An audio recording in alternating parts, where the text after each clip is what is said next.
Good morning बच्चों। कक्षा 12 राजनीति विज्ञान में जो अपना चैप्टर चल रहा था स्वतंत्रता एवं समानता, उसमें स्वतंत्रता का परिचय, स्वतंत्रता का नकारात्मक अर्थ, स्वतंत्रता का सकारात्मक अर्थ, ये अपन ने कर लिया। आज है अपने स्वतंत्रता के रूप या प्रकार, स्वतंत्रता के विविध रूप या प्रकार, इसके बारे में अपन पढ़ेंगे। बीच में आपका ये स्वतंत्रता का टॉपिक छूट गया था क्योंकि कक्षा 10 और 12 का जो कॉमन चैप्टर थे वो चल रहे थे। तो आइए अपन देखते हैं स्वतंत्रता के विविध रूप। देखो बच्चों, पहला रूप है प्राकृतिक स्वतंत्रता। अब ये प्राकृतिक स्वतंत्रता है वो मनुष्य को किसी मनुष्य के द्वारा प्रदान की हुई नहीं है। यह स्वतंत्रता प्रकृति के द्वारा हमें प्राप्त होती है। यह स्वतंत्रता प्रकृति के द्वारा प्राप्त होती है, प्रकृति से हमें प्राप्त होती है। मनुष्य जब जन्म लेता है तो उसके साथ ही यह स्वतंत्रता आती है, और जब राज्य का अस्तित्व आ जाता है या जब राज्य का अस्तित्व होता है तो यह स्वतंत्रता समाप्त होने लग जाती है। इस स्वतंत्रता के बारे में प्रसिद्ध जो विद्वान है रूसो, उन्होंने कहा है कि मनुष्य स्वतंत्र जन्म लेता है, मनुष्य स्वतंत्र जन्म लेता है, लेकिन वह हर जगह बंधनों में जकड़ा रहता है। तो इसका यही कारण है कि जब वो प्रकृति में आता है तो वो स्वतंत्र होता है, लेकिन उसके बाद में वह कई बंधनों से जकड़ जाता है। तो यह है प्राकृतिक स्वतंत्रता। दूसरी है निजी या व्यक्तिगत स्वतंत्रता। अब निजी या व्यक्तिगत स्वतंत्रता है वो व्यक्ति के स्वयं के निजी जीवन से संबंधित है, निजी जीवन शैली पे आधारित है।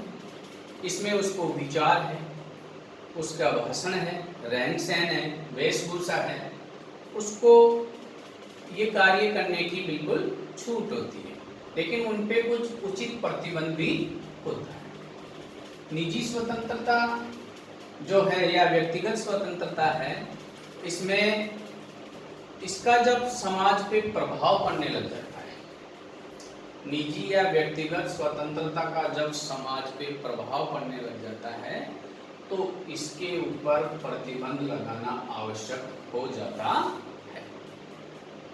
मैंने आपको बताया भी था कि निजी या व्यक्तिगत स्वतंत्रता या स्वतंत्रता के नकारात्मक जो सकारात्मक अर्थ है, उसमें मैंने बताया था कि कोई बीड़ी सिगरेट पी रहा है, शराब पी रहा है, यह उसकी निजी स्वतंत्रता है, लेकिन उसका प्रभाव दूसरे व्यक्ति पे नहीं पड़ना चाहिए। यदि दूसरे व्यक्ति पे प्रभाव पड़ता है तो उस पर बंधन या रोक होनी चाहिए। तो यह है निजी स्वतंत्रता। अब है नागरिक स्वतंत्रता। नागरिक स्वतंत्रता व्यक्ति को राज्य प्रदान करता है, और यह ऐसी स्वतंत्रता है जिसमें इसके बारे में गेटिल ने कहा है। नागरिक स्वतंत्रता के बारे में प्रसिद्ध विद्वान गेटिल ने कहा है। गेटिल इन्होंने बताया है कि स्वतंत्रता ऐसे अधिकारों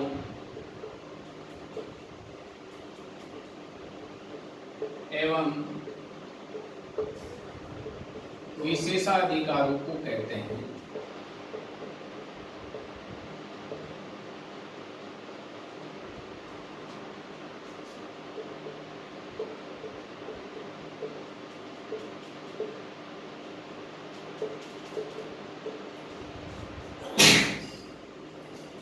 विशेषाधिकारों को कहते हैं जिन्हें राज्य अपने नागरिकों के लिए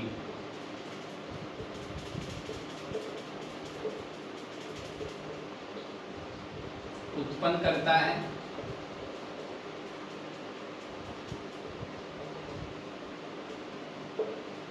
एवं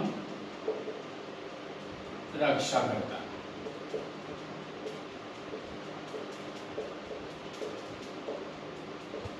ये बात प्रसिद्ध विद्वान गेटिल ने की।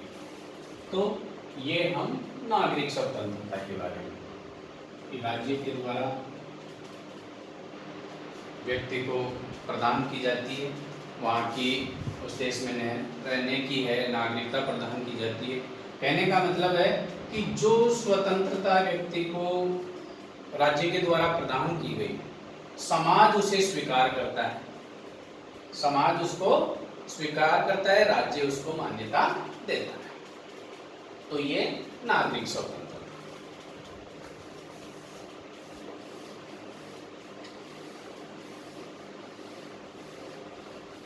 आगे है अपनी राजनीतिक स्वतंत्रता। राजनीतिक स्वतंत्रता, राजनीतिक स्वतंत्रता से क्या तात्पर्य है कि व्यक्ति राज्य के कार्यों में और राज्य की व्यवस्था में हिस्सेदार बनता है, तो वो राजनीतिक स्वतंत्रता होती है। राज्य के कार्यों में और राज्य की व्यवस्था में यदि व्यक्ति की हिस्सेदारी है तो उसको राजनीतिक स्वतंत्रता मिल रही है। इसमें गिलक्राइस्ट ने राजनीतिक स्वतंत्रता में गिलक्राइस्ट ने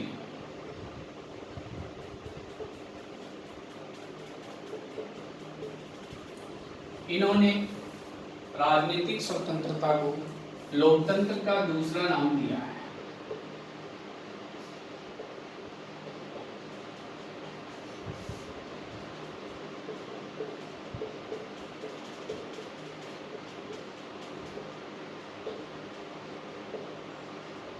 लोकतंत्र का दूसरा नाम किसे दिया है?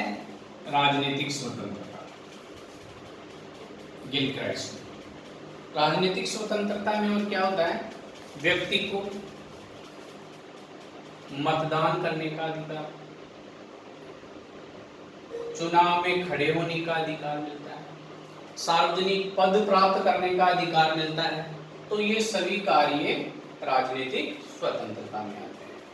आगे है अपना आर्थिक स्वतंत्रता। तो आर्थिक स्वतंत्रता में क्या है? आर्थिक स्वतंत्रता, इसमें व्यक्ति को आर्थिक रूप से स्वावलंबी जीवन जीने की एक स्वतंत्रता मिलनी चाहिए।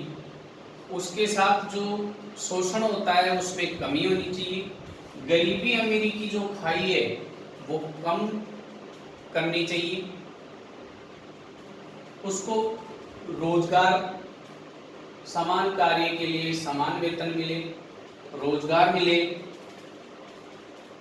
ताकि वह समाज में अपना गरिमापूर्वक जीवन जी सके। यह आर्थिक स्वतंत्रता है। और आर्थिक स्वतंत्रता के बिना राजनीतिक स्वतंत्रता बेकार है। इसलिए आर्थिक स्वतंत्रता बहुत ही महत्वपूर्ण है। आगे है अपनी नैतिक स्वतंत्रता। नैतिक स्वतंत्रता में क्या है कि व्यक्ति अपने नैतिक गुणों से प्रभावित होकर के समाज में जो कार्य करता है वो नैतिक स्वतंत्रता है, जिसमें वो सदाचार को अपनाता है, सदाचार अपनाता है, अहिंसा के मार्ग पे चलता है, न्याय के मार्ग पे चलता है। तो ये नैतिक गुण है, ये नैतिक स्वतंत्रता में आता है। और यदि मनुष्य स्वार्थ, लोभ, क्रोध, ऐसी व्यवस्थाएं, ऐसी दुर्भावनाओं को यदि वो पालता है और ऐसा कार्य करता है तो उसकी नैतिक स्वतंत्रता का पतन होता है। तो ये नैतिक स्वतंत्रता जो अपने नैतिक गुणों के ऊपर आधारित होती है। धार्मिक स्वतंत्रता 7वें नंबर की या 7वां प्रकार है स्वतंत्रता का, धार्मिक स्वतंत्रता। धार्मिक स्वतंत्रता क्या है? यह अंतःकरण पे आधारित होती है। धार्मिक स्वतंत्रता अंतःकरण पे आधारित होती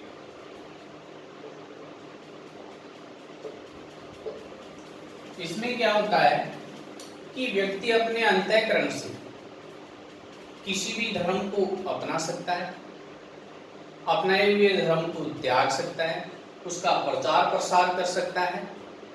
यह है उसकी जो धार्मिक स्वतंत्रता है। इस स्वतंत्रता में या धार्मिक स्वतंत्रता की आड़ में यदि वो कानून को भंग करने का प्रयास करता है तो वो गलत है। यह स्वतंत्रता उसको यह काम करने के लिए नहीं देती। तो धार्मिक स्वतंत्रता व्यक्ति को अपनी इच्छा के अनुसार कोई भी धर्म मानने की, उसका प्रचार प्रसार करने की स्वतंत्रता देता है। लेकिन वो धर्म की आड़ में ये देश में किसी को भड़काने का काम नहीं कर सकता, कानून को भंग नहीं कर सकता। ये धार्मिक स्वतंत्रता। आगे है सामाजिक स्वतंत्रता। अब सामाजिक स्वतंत्रता जो है वो सामाजिक न्याय और समानता की जननी है। सामाजिक स्वतंत्रता सामाजिक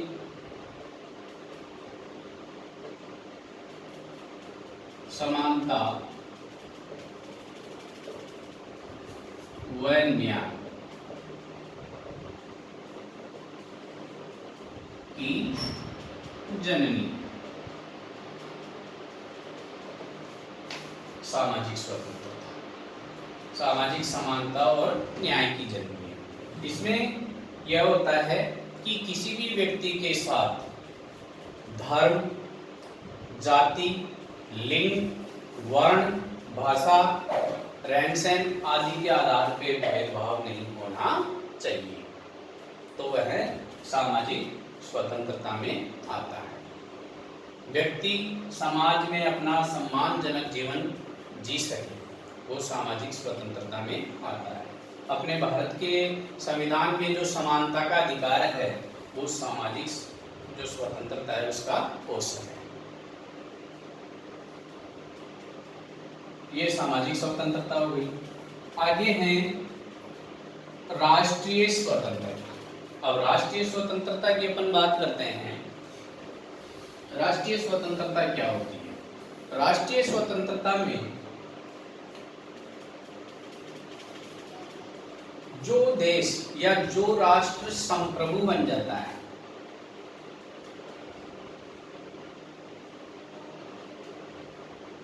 संप्रभु बन जाता है, संप्रभु हो जाता है, तो उसको राष्ट्रीय स्वतंत्रता प्राप्त हो जाती है। और एक बात हमें ध्यान में रखनी है, यदि राष्ट्रीय स्वतंत्रता हमें नहीं मिलती है तो बाकी स्वतंत्रताएं भी हमें नहीं मिलेगी।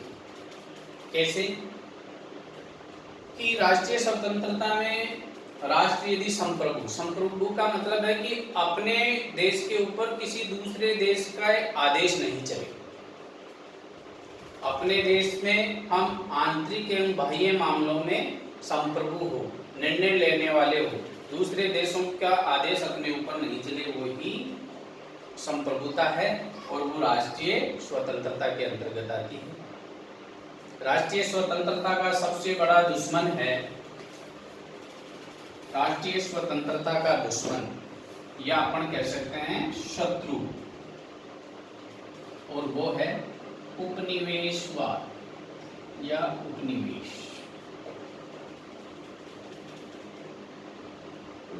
ये राष्ट्रीय स्वतंत्रता का शत्रु है। तो इस प्रकार अपनी ये 9 स्वतंत्रताएं हो गई। 10वें नंबर पे हैं संवैधानिक स्वतंत्रता। 10वें नंबर की स्वतंत्रता है अपनी संवैधानिक स्वतंत्रता। संवैधानिक स्वतंत्रता संविधान के अनुसार प्राप्त होती है।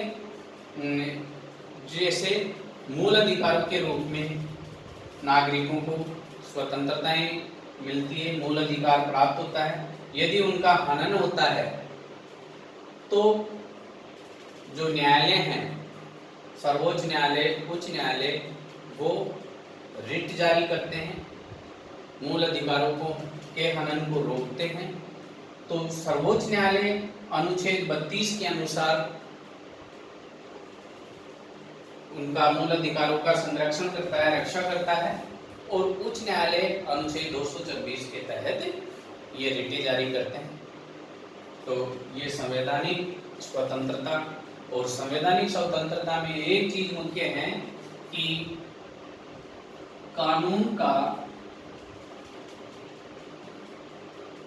कानून की समानता एवं कानून का समान संरक्षण, यह दो सिद्धांत हमें संवैधानिक स्वतंत्रता से मिलती है।